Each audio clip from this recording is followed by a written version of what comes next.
आज जो नई पीढ़ी है उससे जो हमारी पीढ़ी है या हमसे पहले का जो जनरेशन है वह प्रेजेंट जनरेशन को नकारा मान रहे हैं, कह रहे हैं कि उन्होंने संस्कृति को खत्म कर दिया है। तो यह बात समझने की है कि जब भी कोई नया जनरेशन आता है, जब किसी बच्चे का जन्म हुआ, तो जो पूरी सभ्यता है, इंटायर जो सिविलाइजेशन है, उसका जो अब तक का विकास है, सभ्यताओं के नीचे संस्कृतियां हैं, तो हर संस्कृति की अपनी भाषा है, उसका अपना विज्ञान है, उसका आर्ट, टेक्नोलॉजी, विचार। तो उनके साथ वो बच्चा अपनी यात्रा शुरू करता है। तो हर संस्कृति में, हर संस्कृति के बच्चों की यात्रा वहां से शुरू होती है जहां तक वो सभ्यता हजारों वर्षों में पहुंची है।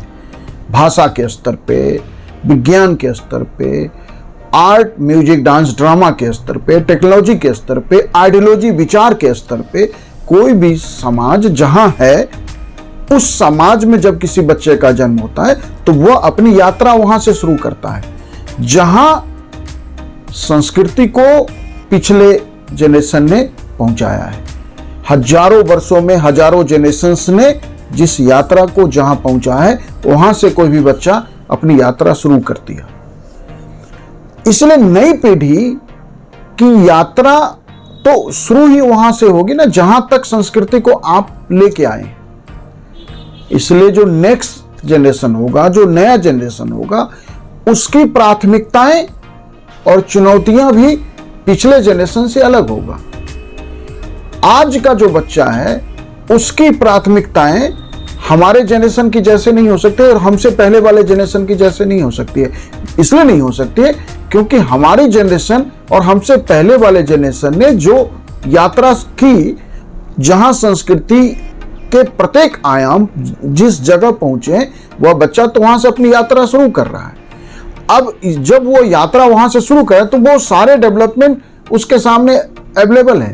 तो इसलिए उसकी प्राथमिकताएं, उसकी प्रायोरिटीज और उसके चैलेंजेज अलग होंगे। और जब उसकी प्राथमिकताएं अलग होगी तो वर्तमान जनरेशन को लगता है कि नई पीढ़ी बिगड़ गई है, संस्कृति को पतन की तरफ ले जा रही। कोई भी समाज में कुछ मूल्य निश्चित रूप से ऐसे होते हैं जिन मूल्यों को generation to generation carry forward करना चाहिए और वह करके ही संस्कृति को, समाज को चलाया जा सकता है, बनाए रखा जा सकता है और उसके मूल्यों को बचाया जा सकता है। इसमें कोई शक नहीं है। लेकिन आप देखें कि जब आधुनिक कारखाने, जब इंडस्ट्रियल रेवोल्यूशन शुरू हुआ तो समाज का मुख्य पेशा क्या था? कृषि। तो जो, और कृषि में भी परंपरागत कृषि, ट्रेडिशनल तरीके से जो हजारों वर्षों से चली आ रही थी, उससे अलग होके जब जनरेशन के लोगों ने इंडस्ट्रियल रेवोल्यूशन के कारखानों में काम करना शुरू किया तो उसे भी एक पतन बताया गया। जब कंप्यूटर का युग आया तो उसे भी कहा गया कि अब तो संस्कृति खत्म हो जाएगी। संस्कृति कोई ऐसी चीज नहीं है कि वो खत्म हो जाएगी। संस्कृति है क्या?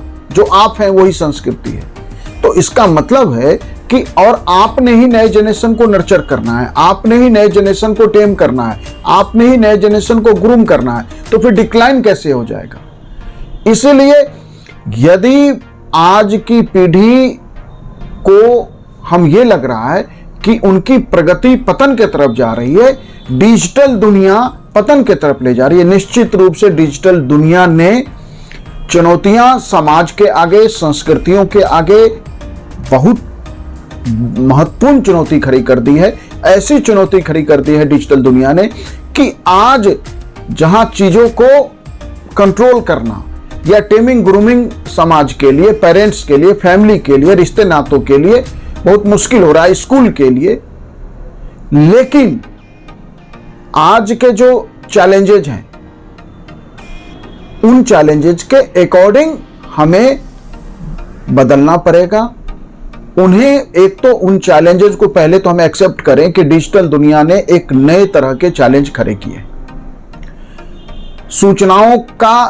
सूचना से लेके कुछ भी डिजिटल दुनिया में किसी भी तरह की बात, विचार, पिक्चर, सिचुएशन, आइडिया, कुछ भी मिनटों में, सेकंडों में आप दुनिया के किसी कोने में पहुंचा सकते हैं। तो ऐसे में बच्चों के टेमिंग, ग्रूमिंग में पेरेंट्स फेल हो रहे हैं? नहीं, पेरेंट्स फेल नहीं हो रहे हैं। पेरेंट्स को टाइम के अकॉर्डिंग, फैमिली को टाइम के अकॉर्डिंग, स्कूल्स को, सारे सामाजिक तंत्र को इस नए टाइम के जो चैलेंजेज आए हैं अकॉर्डिंग आप उसे रोकने की कोशिश करेंगे कि नहीं बच्चे उस डिजिटल दुनिया के आगे हम दीवार खड़ी कर दे। संभव नहीं है। कंप्यूटर की जब दुनिया आई थी तब दीवार नहीं खड़ी हुई, जब इंडस्ट्रियल रेवोल्यूशन आया तब दीवार तो आप बना ही नहीं सकते कि जहां जिसके पार वो जनरेशन जा ना सके।